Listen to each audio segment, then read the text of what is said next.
오늘 우리에게 주시는 하나님 말씀 이사야 44장 21절부터 45장 7절까지 말씀입니다. 1022쪽 이사야 44장 21절부터 45장 7절까지 말씀 한 절씩 교독하고 마지막 절은 함께 읽습니다. 야곱아 이스라엘아 이 일을 기억하라. 너는 내 종이니라. 내가 너를 지었으니 너는 내 종이니라. 이스라엘아 너는 나에게 잊혀지지 아니하리라. 내가 내 허물을 빽빽한 구름같이 내 죄를 안개같이 없이 하였으니 너는 내게로 돌아오라. 내가 너를 구속하였음이니라. 여호와께서 이 일을 행하셨으니 하늘아 노래할지어다. 땅의 깊은 곳들아 높이 부를지어다. 산들아 숲과 그 가운데의 모든 나무들아 소리내어 노래할지어다. 여호와께서 야곱을 구속하셨으니 이스라엘 중에 자기의 영광을 나타내실 것임이로다. 내 구속자여 모태에서 너를 지은 나 여호와가 이같이 말하노라. 나는 만물을 지은 여호와라.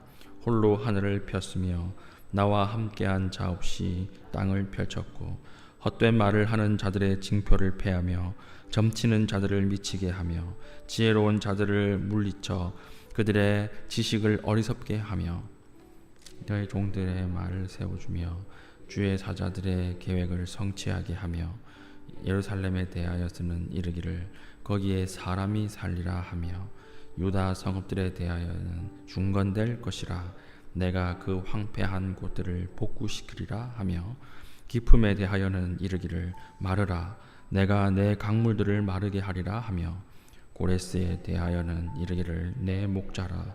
그가 나의 모든 기쁨을 성취하리라 하며 예루살렘에 대하여는 이르기를 중건되리라 하며 성전에 대하여는 내 기초가 놓여지리라 하는 자니라. 여호와께서 그의 기름 부음을 받은 고레스에게 이같이 말씀하시되 내가 그의 오른손을 붙들고 그 앞에 열국을 항복하게 하며 내가 왕들의 허리를 풀어 그 앞에 문들을 열고 성문들이 닫히지 못하게 하리라. 내가 너보다 앞서가서 험한 곳을 평탄하게 하며 논문을 쳐서 부수며 쇠빗장을 꺾고 내게 흑암 중에 보화와 은밀한 곳에 숨은 재물을 주어 내 이름을 부르는 자가 나 여호와 이스라엘의 하나님인 줄을 내가 알게 하리라. 내가 나의 종 야곱 내가 택한 자 이스라엘을 위하여 내 이름을 불러 너는 나를 알지 못하였을지라도 내게 칭호를 주었노라. 나는 여호와라. 나 외에는 다른 이가 없나니 나밖에 신이 없느니라. 너는 나를 알지 못하였을지라도 나는 내 띠를 동일 것이요 해 뜨는 곳에서부터 지는 곳에서까지 나밖에 다른 이가 없는 줄을 알게 하리라. 나는 여호와라. 다른 이가 없느니라. 함께 읽습니다. 나는 빛도 짓고 어둠도 창조하며 나는 평안도 짓고 환난도 창조하나니 나는 여호와라. 이 모든 일을 행하는 자니라 하였노라. 아멘. 오늘 우리가 읽었던 본문은 계속 강조하듯이 하나님이 이방의 고레스라고 하는 왕을 세우셔서 유다의 백성들을 구원하게 하실 것이다 라고 하는 예언입니다. 당시 사람들은 상상도 못할 일이었습니다. 이방인을 통해서 하나님의 백성이 구원을 받는다라고 하는 것이 오늘날에도 선뜻 이해가 되지 않는 그런 일이지요. 하물며 당시 사람들이 하나님의 백성이 이방인을 통해서 구원받는다는 것은 상상도 못할 일이었다라고 하는 것입니다. 그런데 하나님은 그것을 계획하시고 굉장히 정확하게 예언하고 있다라고 하는 것이지요. 우리 하나님 말씀 45장 1절부터 3절 보십시오. 여호와께서 그의 기름 부음을 받은 고레스에게 이같이 말씀하시되 내가 그의 오른손을 붙들고 그 앞에 열국을 항복하게 하며 내가 왕들의 허리를 풀어 그 앞에 문들을 열고 성문들이 닫히지 못하게 하리라. 고레스라고 하는 이방의 왕을 하나님 기름 부어 세우셔서 다른 모든 왕들을 전쟁 시에 다 패하게 하겠다 이렇게 말씀하고 계시는 것입니다. 2절 내가 너보다 앞서가서 험한 곳을 평탄하게 하며 논문을 쳐서 부수며 쇠빗장을 꺾고 내게 흑암 중에 보화와 은밀한 곳에 숨은 재물을 주어 내 이름을 부르는 자가 나 여호와 이스라엘의 하나님인 줄을 내가 알게 하리라. 이건 무슨 말입니까? 하나님을 모르는 고레스 왕을 통해서 하나님이 자기 백성을 구원하게 하실 뿐만 아니라 모든 열방으로 하여금 나 여호와가 참신이다 라고 하는 것을 알게 하겠다고 하는 것입니다. 그러니까 참 상상도 하기 힘든 일이라고 하는 것입니다. 우리가 하나님 앞에 나와 기도할 때 하나님의 뜻과 계획은 아무도 몰라요. 세상 사람들은 분석하고 또 분석해서 오늘 하루를 살아가려고 하는데, 여러분, 분석한 것이 맞습니까?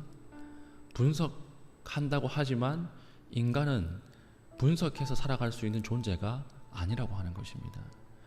제가 20살 때 내가 앞으로 인생이 어떻게 될 것인가 계획을 세웠던 그런 일기장이 있습니다. 30살 때 내가 어떻게 살 것인가 계획을 세웠던 그 계획표가 있어요. 보면요, 하나도 안 맞아요. 하나도. 제가 20살 때는 저는 결혼 못할 줄 알았어요. 왜냐하면 인기는 전혀 없었고, 제가 반장 선거 때 한 표 나왔었거든요. 그 한 표 누가 찍었는지 제가 알아요. 제가 찍은 거예요. 한 명도 저를 좋아하는 사람이 없었고, 그리고 맨날 도서관에 박혀 있죠. 옷은 한 벌 가지고 1년 내내 입었죠. 저는 결혼 못할 것이다 라고 생각을 했는데, 하나님이 어떤 여성의 눈을 멀게 만드셔가지고 결혼해가지고 살고 있습니다.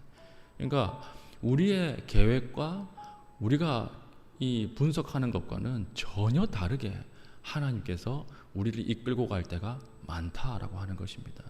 그러므로 우리가 기도할 때에 우리의 생각과 우리의 방법으로 하나님을 재단해서는 안 된다라고 하는 것입니다.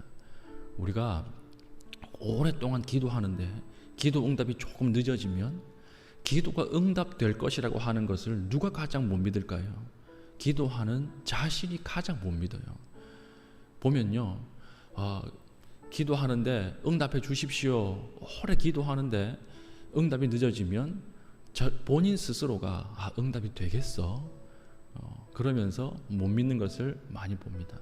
그렇지 않죠. 하나님은 우리의 생각보다 훨씬 더 높고 우리의 생각과 계획보다 훨씬 더 깊다라고 하는 것입니다. 그러니까 아무도 상상 못할 이방의 왕, 심지어 악한 왕이라고 볼 수 있는 이방의 왕을 통해서 자기 백성을 구원하게 만드셨다라고 하는 것입니다. 그래서 로마서 11장 33절 보면 사도 바울이 하나님의 모든 산전수전, 하나님의 모든 일을 다 경험하고 난 다음에 뭐라고 고백하지요? 깊도다 하나님의 지혜와 지식의 풍성함이요, 이렇게 고백하는 것입니다. 그의 판단은 헤아리지 못할 것이며 그의 길은 찾지 못할 것이로다. 하나님의 일을 하고 보니까 바울같이 똑똑한 사람도 내가 판단하고 계획한 대로 되지 않고 훨씬 더 하나님의 지혜의 풍성함, 지혜의 깊이로 일이 되는 것을 바라보고 이렇게 고백했던 것입니다. 그래서 뒤에 이사야 55장에도 보면 하나님이 뭐라고 말씀하세요? 하늘이 높음같이 나의 길은 너희 길보다 높으며 나의 생각은 너희의 생각보다 깊도다. 이렇게 말씀하고 계시는 것입니다.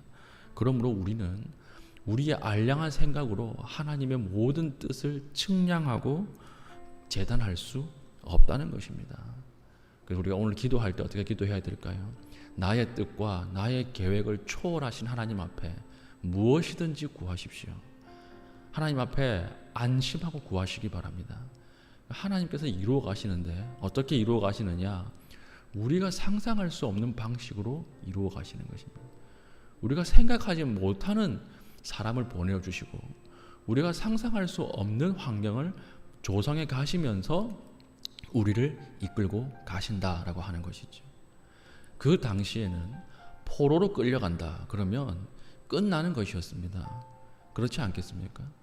남유다를 바벨론이라고 하는 나라가 침공을 해서 끌고 갔는데요, 그 당시에 최강대국인 바벨론과 유일하게 비빌 수 있는 나라가 어디였냐면 애굽이었습니다. 이집트. 근데 바벨론과 이집트의 그 세계사적 전쟁이 벌어지지요. 갈그미스 전투라고 하는데, 갈그미스 전투에서 유다 왕이었던 시드기야가 줄타기 외교를 한 거예요. 애굽에 한번 붙었다가 또 상황을 보고 바벨론에 한번 붙었다가, 근데 시드기야가 판단 미스를 해서 그 바벨론의 힘이 훨씬 더 센데도 불구하고 누구에게 붙었을까요? 애굽에게 붙어버렸던 것입니다. 그러니까 바벨론 왕이 화가 나가지고 갈그미스 전투에서 승리하고 돌아가는 길에 유다를 정복해버린 것이지요. 그래서 포로 4,000명을 끌고 갑니다. 그래서 포로로 끌려간 것입니다. 당시에 포로로 끌고 갈 때 어떻게 끌고 갔을까요? 시드기야 왕이 보는 앞에서 그 아들을 다 죽이고요. 눈을 뽑고 그리고 끌고 가는데, 어떻게 끌고 갔느냐? 기록에 보면 혀를 뚫어가지고 이 혀와 혀 사이에 이 쇠사슬을 꽂아가지고 그렇게 이 바벨론까지 끌고 갔습니다. 그래서 보통 4,000명 끌고 가면요, 가다가 2,000명 죽어요. 남은 2,000명은 뭐 어떻게 갔을까요? 나이키 신고 갔을까요? 맨발로 끌고 가는 거예요. 가서도 노예로 팔려서 죽을 고생하다가 죽는 것입니다. 그러니까 그 당시에 전쟁에서 져서 포로로 끌려갔다 그러면 끝났다 이렇게 생각하는 것입니다. 그리고 더 이상 소망이 없다 이렇게 생각하는 것입니다. 그런데 아니죠. 하나님의 역사의 깃발이 어디에 꽂힌 거예요? 포로로 끌려간 거기에서 하나님이 역사적인 믿음의 사람들을 배출하기 시작하는 것입니다. 포로로 끌려간 사람들 중에 다니엘 나왔죠. 다니엘과 세 친구들 나왔죠. 에스더 나왔죠. 모르드게 나왔죠. 느헤미야 나왔죠. 에스라 나왔죠. 그러니까 하나님의 역사, 하나님의 계획은 누구를 통해서 벌어진 거예요? 포로로 끌려간 사람들. 끌려가서 우리는 끝났다라고 생각하는 그 상황에 하나님의 역사의 시작, 역사의 서막이 시작되고 있었다라고 하는 것입니다. 그러니까 아무도 몰라요. 지금 우리의 상황이 복인가 저주인가는 아무도 모릅니다.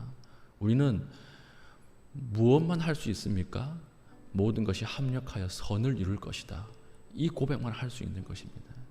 우리는 편한 것이 선이라고 생각하고 우리는 유명해지는 것이 축복이라고 생각하는데 모른다는 것입니다. 편한 것이 축복입니까? 재앙일 수 있어요. 선한 것, 나에게 재물이 많아지는 것 축복일 수 있을까요? 심판일 수 있다라고 하는 것입니다. 건강해지는 것 축복이라고 할 수 있을까요? 그건 몰라요. 아무도 모릅니다. 오직 하나님만 아시고 우리가 할 수 있는 것은 무엇입니까? 내가 고난 가운데 있을 때나 그리고 기도의 응답을 받았을 때나 하나님 앞에 겸손하게 꿇어 엎드려서 그 하나님 앞에 넘어지지 않으려고 하는 것, 그게 중요하다라고 하는 것입니다. 우리는 합력하여 선을 이룰 것이다. 이것을 믿고 고백할 수 있어야 한다는 것입니다. 그러므로 고난 중에 있습니까? 고난 중에 있어도 소망을 품으시기 바랍니다. 이것이 지금 우리가 오늘 나의 시각으로 보니까 고난이지 하나님의 시각으로 볼 때는 고난이 아닐 수 있어요. 오늘 나의 시각으로 보니까 어려움이지 하나님의 시각으로 봤을 때는 형통일 수 있다라고 하는 것입니다. 우리가 섰습니까? 그러면 넘어질까 두려워하십시오. 섰다라고 하는 것은 오늘 이 시각에 우리가 보기에 선 것이지 하나님 보시기엔 선 것이 아닐 수 있다라고 하는 것입니다.